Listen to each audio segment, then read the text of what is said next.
Hi, I'm Karen from Travel Mad Mum, and I've travelled the world extensively with my 2 kids.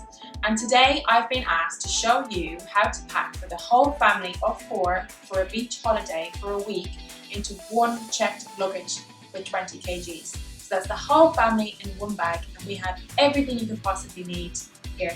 Like, have a look.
Thank you for watching this video about how to pack for a 4-person family into one checked luggage for a 7-night beach holiday.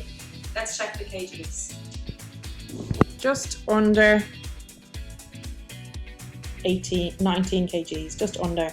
There we go. Thanks for watching. Make sure to subscribe. Bye.